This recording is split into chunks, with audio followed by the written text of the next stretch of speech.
2020년도 3월 1일 2월달 다 가고 벌써 3월 첫날을 맞습니다.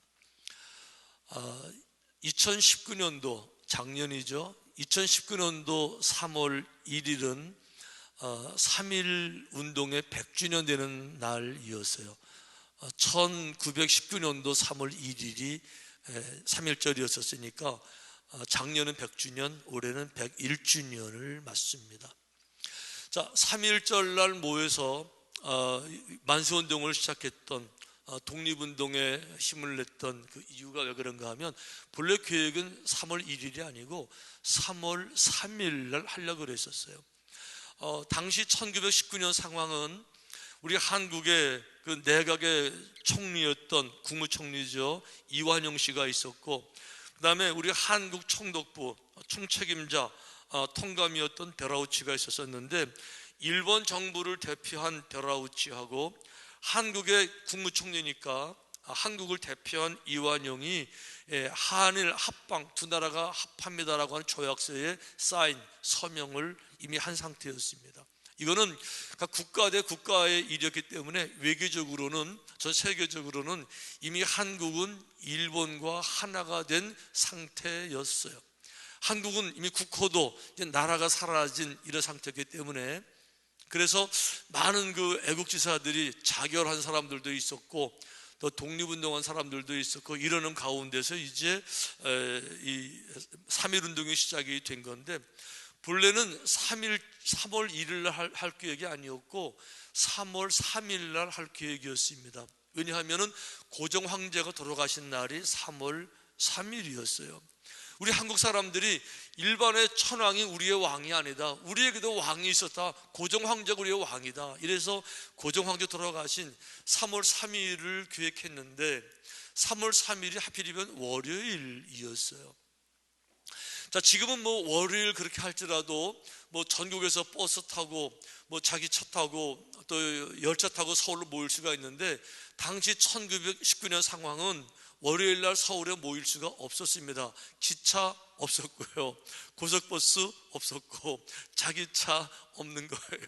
그러니까 대전에서 서울 가려면요 월요일 하루가지 안 되는 겁니다. 그러니까 3월 3일 월요일에 모일 수가 없는 거죠. 왜 그렇죠?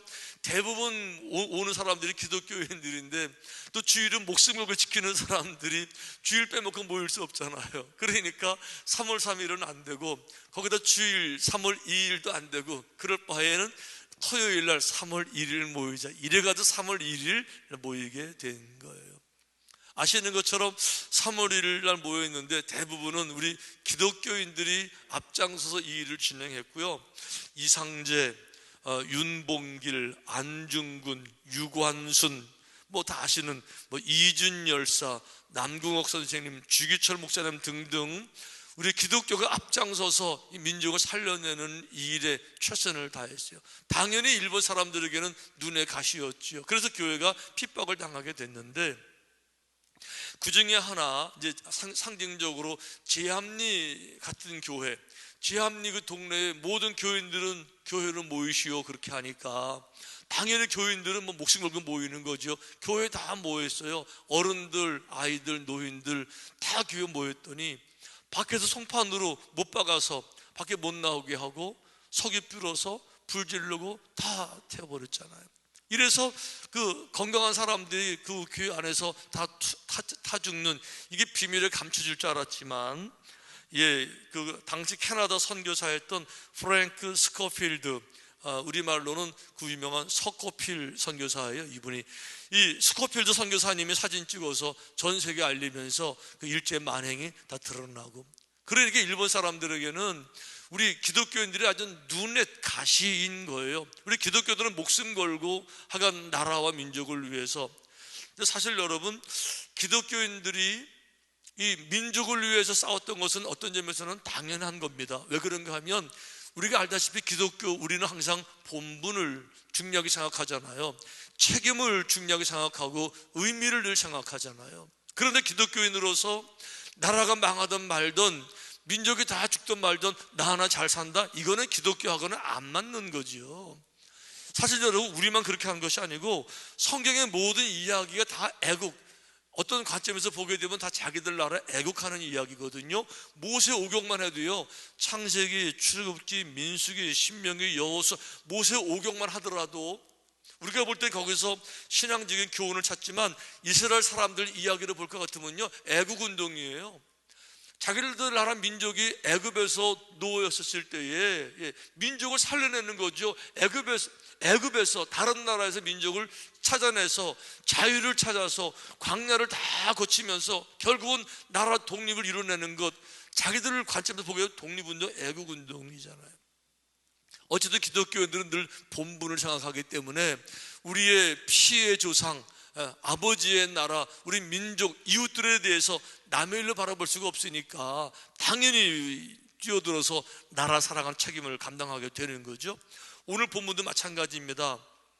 본문의 주인공이 이제 에스더인데, 이 에스더는 역사적 사실이고 또 역사적 사실이지만 사실은 극적 반전 드라마 말해서 영화로 만들어도 꽤 괜찮은 내용이지만 사실적인 내용이에요.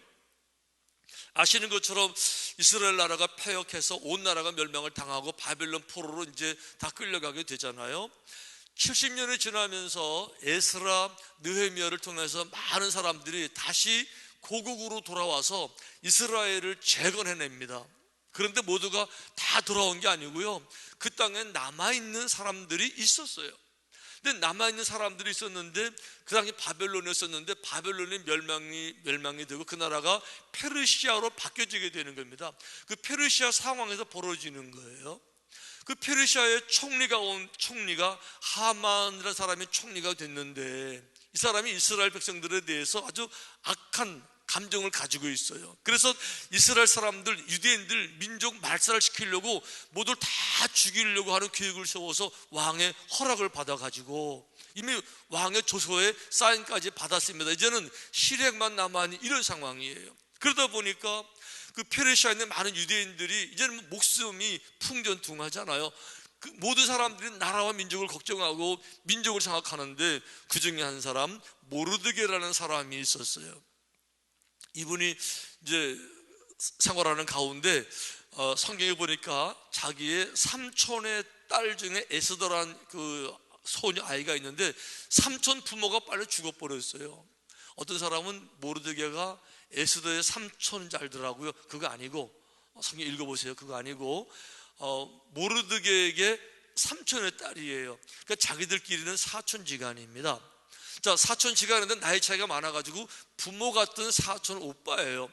그 사촌 오빠가 에스더를 아주 어릴 때부터 딸처럼 키웠는데 마침 그 나라 그 페르시아의 왕비 와스디가 그 왕에게 교만하게 하다가 무례하게 하다가 왕에서 폐위가 되고 죽고 말았어요. 이래가지고 다음번 왕비를 뽑는데 에스더가 얼마나 아름다운지 왕비를 뽑힌 이런 상황이었거든요. 이럴 때에 이 모르드게가 자기가 길렀던 그 에스더를 불러내서 이런 얘기를 합니다. 모르드게가 그를 시켜 에스더에게 회답하되 너는 왕궁에 있으니 모든 유다인 중에 홀로 목숨을 건지리라 생각하지 말라. 너는 왕비가 됐다 그래서 이 민족적인 어려움, 이 모든 민족의 말살, 모든 민족의 생명이 끝나는 이런 위급한 상황에 있는데 너는 왕비라 그래서 너 혼자 안전하게 될 거라고 절대로 생각하지 말아라. 이때에 네가 만일 잠잠하여 말이 없으면 유다인은 다른 데로 말미암아 노임과 구원을 얻으려니와. 여기 중요한 건 이때에 지금 때가 뭐예요? 위급한 때에, 지금 때가 뭐예요? 위기의 때, 급박한 때, 누군가가 일어나서 무언가를 해야 될 이때라는 거죠. 사명자가 일어날 이때라는 거죠. 그런데 이 중요한 때에 네가 만일 잠잠하면, 어차피 유대인은 여호와의 백성들입니다. 절대 안 망해요. 하나님이 건져내실 거지요. 하지만 너와 네 아버지 집은 뭐 한다고요? 멸망할 것이다. 멸망할 것이다. 와, 이게 참 무서운 얘기예요. 모르드게가 에스더한테 맹목적인 축복을 빌어주는 게 아니에요. 그저 너는 안전하면 돼, 너만 잘 될 이것이 아니라 사명을 다하지 아니하면, 본분을 다하지 아니하면 너뿐만 아니라 너와 내 아버지 몽땅 다 멸망을 당할 것이다. 멸망하리라. 네가 왕후의 자리를 얻은 것이 이때를 위함이 아닌지, 여기 이때가 또 나와요. 이때가 두 번 강조됩니다. 지금 위기에 때라는 거죠. 우리가 어떻게 해야 될 때라는 거죠. 이때를 강조하면서 이때를 위함이 아닌지 누가 알겠느냐. 이 말을 듣고 에스더가 무언가를 해냅니다. 그 무언가 해내는 일들이 결과적으로 이스라엘 전 백성을 살려내는 위대한 일이 되는 거예요. 그래서 성경을 좀 찾아봤어요. 에스더가 기본적으로 준비도 안 돼 있고 성품도 이상하고 큰 그릇도 아닌데 어쩌다가 잘해가지고 큰 열매를 맺은 건지, 아니면은 에스더가 기본적으로 이렇게 기본적으로 큰 일을 할 만한 기본적인 사람이었었는지 찾아보니까요, 에스더가 민족을 구한 것은 우연이 아니더라고요. 에스더뿐만 아니고 누구든지 그런 성품을 가진 사람이 그 자리에 있었으면요, 그분을 통해서 나라가 살아났겠더라고요. 이런 관점에서 에스더를 바라보니까 몇 가지 에스더에게 특징이 있어요. 첫째는 뭔가 하면 자신에게 주어진 본분을, 내게 주어진 본분, 내게 주어진 도리, 내게 주어진 책무, 이 본분을 충성되게 지켜내는 인격이, 충성되게 내 본분을 다하는 인격이 기본적으로 에스더에게 있더라고요. 여러분, 이 본분이라는 말은 무슨 말이죠? 본분은 책임이라는 말입니다. 이 책임이라는 말, 본분이라는 말은 내가 누군가인가를 아는 데서부터 시작되는 거예요. 내가 아들입니까? 아들의 본분이 있을 것이고요. 딸입니까? 부모입니까? 형제입니까? 거기에 본분 있을 것이고요. 자기의 책무가 있을 거예요. 그러니까 어느 날 내가 잘 나간다 그래서, 성공했다 그래서, 왕비가 됐다 그래서 본분을 무시하는 게 아니에요. 내 본분을 지키고 내가 할 일을 구별해 내는 능력을 말하는 거예요. 어느 날 내가 왕비가 됐다 그래서 나를 길러준 모르드게, 이름 없는 모르드게 무시하지 않고, 아무리 민족, 됐어요 나 충분히 잘 살 수 있으니까 걱정하지 마, 이렇게 안 한다는 거죠.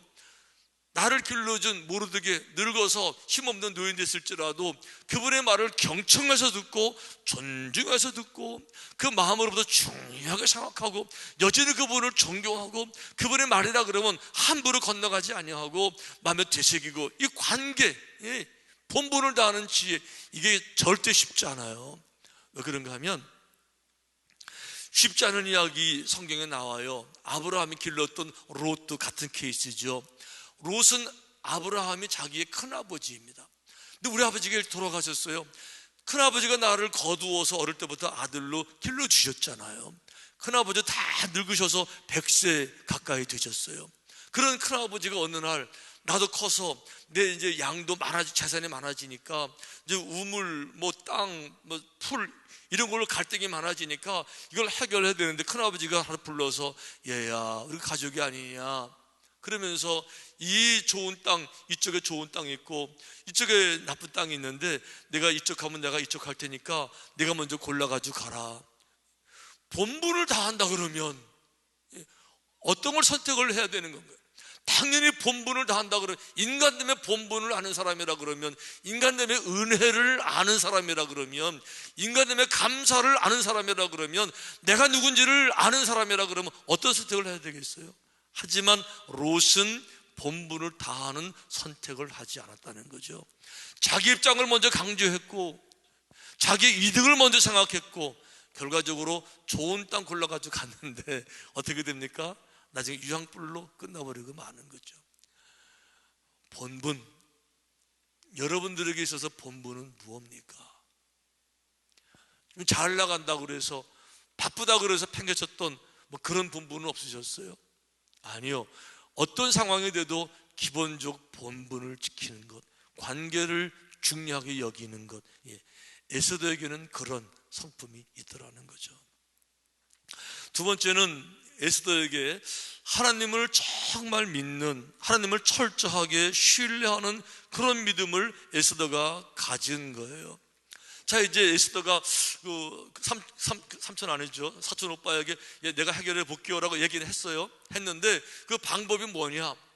자, 지금 왕이 나의 아름다운 미모를 보고 나를 지금 왕비로 선택을 했습니다. 그렇다 그러면 내가 아름다움을 더 극대화시켜서 화장도 더 예쁘게 하고 옷도 내가 정말 아름다운 옷도 입고 머리도 예쁘게 한 다음에 걱정하지 마세요, 내가 왕 꼬실 수 있어요, 뭐 이런 식으로 접근하지 않는다는 거예요.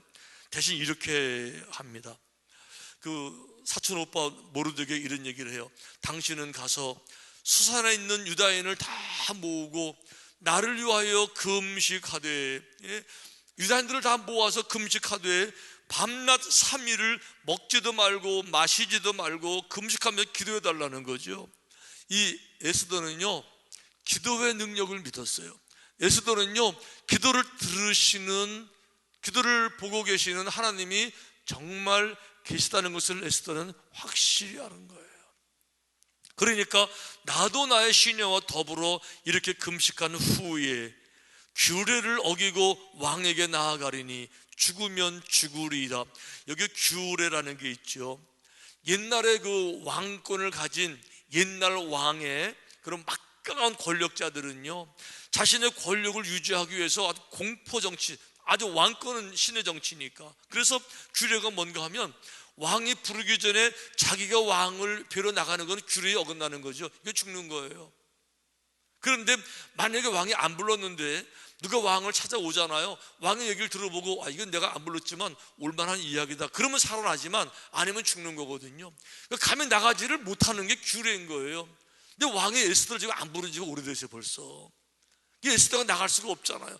그럼에도 불구하고 에스더가 규례를 깨고 목숨을 걸고 내가 왕에게 나아가겠습니다, 이 얘기하고 있는 거예요. 중요한 건 에스더는요, 사람이 하는 게 아니고 하나님이 왕의 마음을 움직이시면 움직일 수 있습니다, 이거를 믿는 거예요. 하나님이 하셔야 됩니다, 이거를 정말 믿는 거예요. 그러니까 여호와가 함께하지 않으시면 성을 지키는 사람들의 수고가 헛된 것을 정말 믿는 거죠. 성을 지킨다는 게 뭘 말해요? 지키는 거, 성만 지켜요? 건강도 지켜야 되고요, 가족도 지켜야 되고요, 직장도 지켜야 되고요, 재산도 지켜야 되고요, 명예도 지켜야 되고요. 지킬 게 얼마나 많아요. 인생도 지켜야 돼요. 하지만 내가 된다고 하는 것이 아니라 하나님이 함께 하셔야 지켜진다는 것을 에스더는 정확히 알고 있는 거예요. 아멘.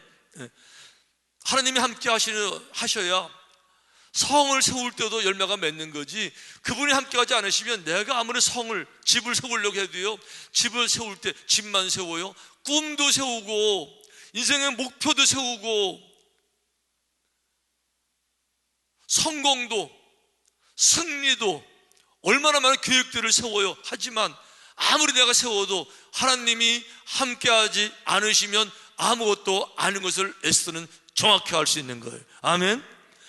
그래서 우리들이 시시하게 사람 찾아다니지 말고, 시시하게 머리 쓰려고 하지 말고 음모 꾸미고 모략 꾸미지 말라는 거예요. 좀 억울한 일을 당해도, 경우에 맞지 않는 일을 당해도 그건 내가 나서서 해결하려고 하지 말라는 거죠.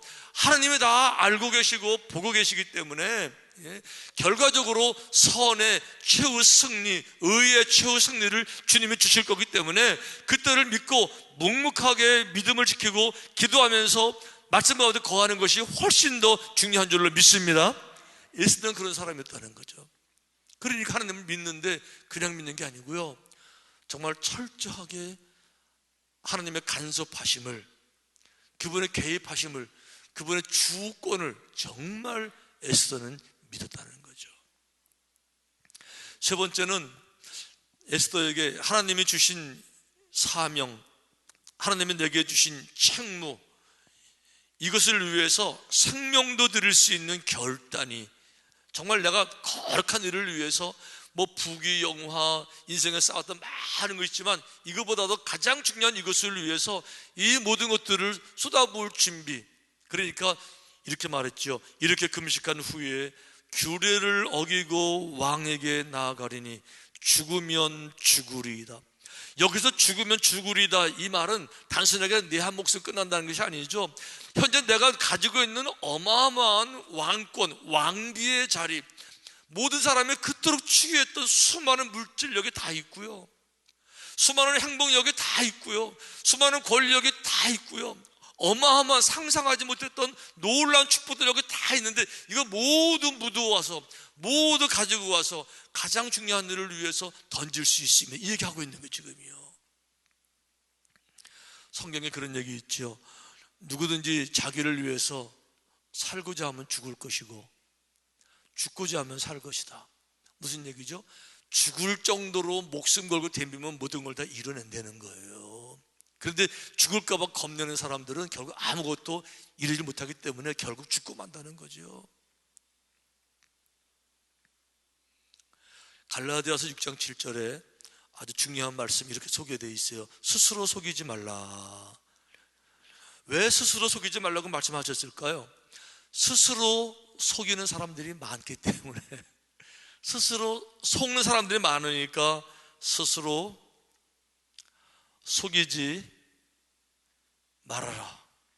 하나님은 업신여김을 받지 아니하시나니 사람이 무엇으로 심든지 그대로 거두리라. 예, 그러니까 무엇 심든지 간에 심은 대로 거두게 되는데, 심지도 않으면서 거두려고 하는 것은 몽땅 다 스스로 속이고 있다는 거죠. 예수도는 너무 중요한 일이기 때문에 자신의 생명을 걸어야 된다는 걸 알았던 거예요. 진심을 걸어요. 인생을 걸어야 된다고 알았던 거죠. 핑계대지 말고 입장 생각하지 말고. 이러고 보니까 딱 감이 잡히는 게 있어요. 에스더가 아니더라도 누구든지 에스더 같은 그런 마음을 가진 사람이 그 자리에 있었으면 다 위대한 일을 해냈겠더라고요. 어떤 사람이요? 자신의 본분을 중요하게 여길 줄 아는 사람. 좀 성공했다 그래서 남들을 깔보지 않냐고 근본으로 돌아가서 본분의 의미를 제대로 알고 그 책무를 다하려고 하는 이런 사람이 그 자리에 앉아있고, 하나님의 살아계심을 정말 믿는 사람이 그 자리에 있고요, 거기다가 목숨까지 바칠 각오가 된 사람이 있을 것 같으면, 에스더가 아니고 누구든지 간에 그런 마음을 가진 사람이 그 자리에 있었으면 그 일이 될까요? 네, 그게 답이더라고요. 그게 답이더라고요. 그러고 보니까 에스더는 멀리 있는 게 아니고요, 우리 모두가 다 에스더가 될 수 있고, 우리도 우리 시대에 아까 모르드게가 이때를 강조했는데, 그 위기의 때, 이 위기의 시대에 우리도 에스더가 될 수 있고, 이런 마음을 우리가 갖는다 그러면 이때를 능히 이겨나가게 될 줄로 믿습니다. 이겨나가는 그 정도가 아니고, 3.1운동 할 때 그분들 목숨을 다 걸었잖아요. 실제로 얼마나 많은 분들이 돌아가셨습니까? 그 열매로 우리가 은혜 가운데 이 축복을 누리잖아요. 이런 축복을 다음 세대도 물려주고, 오늘은 사순절도 시작하고 또 3.1절 101주년 맞는 귀한 날입니다. 교회 오기도 힘들고, 다음 주부터 3주 동안은 가정서 예배를 드려야 되는데, 우리 기독교 역사에 이런 적이 거의 없었잖아요. 일종의 위기일 수 있어요. 그러나 에스더처럼 어떤 것이 있든지 간에 자신의 본분을 다하고, 성도됨의 본분을 다하고, 제자됨의 도리를 다하고, 주님의 살아계심을 정말 의지하고 믿고, 그리고 생명까지 바쳐서 죽으면 죽으리라, 이런 믿음을 가지시면 이것도 다 이겨내게 될 줄로 믿고요, 모든 일들이 협력해서 더 거룩한 선한 열매를 맺게 될 줄로 믿습니다. 사랑하는 성도 여러분, 풍랑은 거친 파도는 항상 불어왔어요. 일제시대, 6.25, 메르스, 사스, 지금 코로나입니다. 풍랑은 늘 다가오지만 우리가 주의 품에 있을 때 주님과 함께 이 풍랑을 이기게 될 줄로 믿습니다.